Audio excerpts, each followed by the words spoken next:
জয় মা মহালক্ষ্মী। আগামীকাল কোজাগরী লক্ষ্মী পূজা। আগামীকাল আশ্বিন মাসের পূর্ণিমা তিথি। এই আশ্বিন মাসের পূর্ণিমা তিথিতে কোজাগরী মহালক্ষ্মী পূজা করা হয়ে থাকে। তো আজকের ভিডিওর মাধ্যম দিয়ে আমি তুলে ধরবো যে কিভাবে আপনি সহজেই মা মহালক্ষ্মীকে প্রসন্ন করতে পারবেন এবং মা মহালক্ষ্মীর কৃপা লাভ করতে পারবেন। যদি আপনি এই ভিডিওটি সম্পূর্ণ দেখেন এবং এই ভিডিওর মাধ্যম দিয়ে আপনি জানতে পারবেন আপনি কিভাবে মা মহালক্ষ্মীকে প্রসন্ন করতে পারবেন এবং মা মহালক্ষ্মীর কৃপা লাভ করতে পারবেন। কারণ শাস্ত্রে উল্লেখ আছে ধন সম্পদ ঐশ্বর্যের অধিষ্ঠাত্রী দেবী হচ্ছে মাতা মহালক্ষ্মী। তাই মাতা মহালক্ষ্মী পূজা পদ্ধতি নিয়ম কারণ আপনাদের সামনে আজকে তুলে ধরবো। প্রথমে বলি মা মহালক্ষ্মীর প্রিয় রং কি। মা মহালক্ষ্মীর প্রিয় রং হচ্ছে লাল, হলুদ এবং সাদা। কেন প্রিয় রং? তার কারণ হচ্ছে মা মহালক্ষ্মীর গায়ের রং হচ্ছে বা শরীরের রং হচ্ছে হলুদ এবং মা সর্বদা পরিধান করে থাকেন লাল বস্ত্র, রক্ত বস্ত্র। এবং মা যে প্রসাদগুলো গ্রহণ করে থাকেন সেগুলো হচ্ছে ক্ষীর, ছানা, দধি এবং তালের শাঁস, নারকেলের শাঁস। এগুলো হচ্ছে সম্পূর্ণ সাদা রং বর্ণের হয়ে থাকে। এইগুলো দিয়ে যদি আপনি পুজো করেন তাহলে মা মহালক্ষ্মীর কৃপা লাভ করা যায়। হলুদ ফুল, লাল ফুল এগুলো দিয়ে মাকে নিবেদন করলে পারে মা ধন সম্পদ ঐশ্বর্য প্রদান করে থাকে। এগুলো হচ্ছে ধন সম্পদ ঐশ্বর্যের প্রতীক। এবার বলি কিভাবে পুজো করবেন। পুজো করতে গেলে আপনি রক্ত পুষ্প মানে লাল জবা পুষ্প এবং সাথে হলুদ, গাঁদা ফুল এবং দূর্বা আতপ তণ্ডুল নিবেন। এই আঙুলের মধ্যে নিয়ে বুকের কাছে এইভাবে ধরবেন। ধরে মা মহালক্ষ্মীর যে রূপ সেই রূপকে এইভাবে চোখ বন্ধ করে আপনি স্মরণ করবেন। মনে মনে কল্পনায় ভাববেন, ভেবে মায়ের চরণে অথবা আপনার ঘটে নিবেদন করুন। নিবেদন করলে পরে মা আপনার প্রতি প্রসন্ন হবে। এবার বলি এর যে মন্ত্র সংস্কৃত আছে সেটা আপনি পাঠ করতে হয়তো সহজে পারবেন না নিখুঁতভাবে, কিন্তু এইভাবে যদি করতে পারেন ওই মন্ত্র যে তদ্রূপ শক্তি সেই তদ্রূপ শক্তি আপনি এখানে নিবেদিত লাভ করতে পারবেন। কেন পারবেন না? তো হচ্ছে এই যে ধ্যান মন্ত্রের মাধ্যম দিয়ে মা মহালক্ষ্মীর রূপের বর্ণনা করা আছে। কি ধ্যান মানে ওং পাশাক্ষ মৌলি কাম্বজস্বিনী বিরাম্য সম্ময় পদ্মাসনস্তং ধায়োচ্চ শ্রিয়ম তৈলোক্যমাতরম গৌরবর্ণং সর্ব অলঙ্কার ভূষিতম রক্মো পদ্ম ব্যগ্রকরং বরদং দক্ষিণেতু মাতা শ্রী মহালক্ষ্মী নাম। এটা হচ্ছে মায়ের ধ্যান মন্ত্র। এই মন্ত্রের মধ্যে দিয়ে মায়ের রূপের বর্ণনা করা আছে। আপনি সেই রূপটাই মনে মনে কল্পনা করুন, মায়ের চরণে নিবেদন করুন।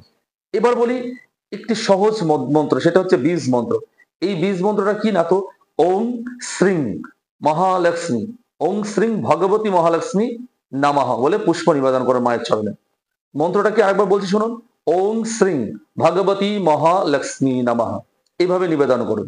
নিবেদন করলে পরে মা মহালক্ষ্মী আপনার প্রতি প্রসন্ন হবে সহজে। এই মন্ত্রটা আপনি 108 বার বা 1008 বার বসে জপ করুন এবং চেষ্টা করবেন প্রতিদিন অন্ততপক্ষে বৃহস্পতিবারের দিন বা পূর্ণিমার দিন এই মন্ত্রটা 108 বার করে জপ করুন। মা মহালক্ষ্মীর কৃপা লাভ করতে পারবেন।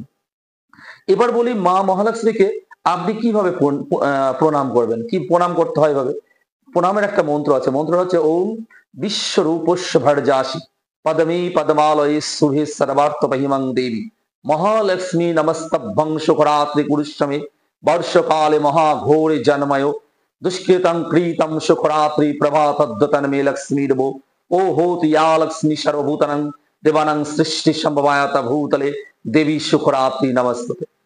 এবার আপনি এই মন্ত্রটাই জপ করতে হবে না, আপনি মনে মনে বা মনের ভাব দিয়ে মা মহালক্ষ্মীকে বাংলাতে উচ্চারণ করে। কি হবে মন্ত্রটা না তো এই হবে, হে দেবী লক্ষ্মী যিনি বিশ্বরূপের ভগবান বিষ্ণুর পত্নী, বিশ্বরূপ মানে ভগবান বিষ্ণু, এবং পদ্মের উপর যিনি বাস করেন এবং পদ্মের মতো পবিত্র শুভ, হে দেবী আমাকে সর্বদিক থেকে রক্ষা করুন এবং কৃপা করুন। মা মহালক্ষ্মীর চরণে আমি প্রণাম নিবেদন করি। এই হচ্ছে ভাব। এটা খুব সহজে বলতে পারেন আপনার মনের মতো বলে, তাহলে আপনার প্রণাম হয়ে যাবে। এবার বলি যে মা মহালক্ষ্মীর গায়ত্রী মন্ত্র আছে সেগুলো আপনাকে করতে হবে না। মা মহালক্ষ্মী বীজ মন্ত্র তো বলে দিলাম। এবার বলি যিনি মন্ত্র পাঠ করতে না পারেন তবে দেবীর রূপটি চোখে চোখে ভাবতে হবে। এটাই বললাম আমি আপনাকে। এই মন্ত্র শুধু কোজাগরী লক্ষ্মী পূজা নয়, বৃহস্পতিবার বা অন্য যে কোনো পূর্ণিমাতে এই পূজা করতে পারেন। পুরোহিত ছাড়াও এই পূজা করতে পারেন। আর একটা কথা ভালো করে মন দিয়ে শুনুন, যদি মনে হলো যে আপনি কোজাগরী শব্দের অর্থ কি আমি বলছি, ভালো করে শুনুন। কোজাগরী শব্দের অর্থ হচ্ছে কোজাগরী এই শব্দটি সংস্কৃত শব্দ। এর হচ্ছে কোজারগতি। কোজারগতি উদ্ভূত। এটি সরাসরি অর্থ হলো যে জেগে আছো, কে জেগে আছো। মা মহালক্ষ্মী রাত্রিকালে মর্তে আগমন করেন এবং কোজাগরীর রাতে সম্পদ এবং সমৃদ্ধির দেবী লক্ষ্মীর আরাধনা করা উচিত। কথিত আছে যে দেবী মহালক্ষ্মী এই রাতে মর্তে আগমন করে এবং তিনি বলেন, কে জেগে আছো। যদি রাত জেগে থেকে মা লক্ষ্মীর পূজা করা যায় তাহলে সহজেই মা লক্ষ্মীর কৃপা লাভ করা যায়। তাহলে এখানে শাস্ত্রে কি বলছে না, তো মা মহালক্ষ্মীর কৃপা লাভ করতে গেলে মা মহালক্ষ্মীর পূজা রাত্রে দিতে হবে। কিন্তু আমরা পেটের দায়ে, কলিযুগে অন্নগত প্রাণ, পেটের দায়ে আমরা দিনের বেলা খুব তাড়াতাড়ি পুজো করে ফেলার চেষ্টা করি, কিন্তু রাতে করাই পদ্ধতি, এটা শাস্ত্রে বলছে। জয় মা মহালক্ষ্মী। প্রিয় ভক্তগণ, আপনাদের এই ভিডিওর মাধ্যম দিয়ে আপনাদের পুজোর পদ্ধতি নিবেদন করলাম। যদি আপনারা গ্রহণ করতে পারেন আপনারা অবশ্যই উপকৃত হবেন, আমার বিশ্বাস। জয় মা মহালক্ষ্মী। ওম শ্রী ভগবতী মহালক্ষ্মী নমঃ।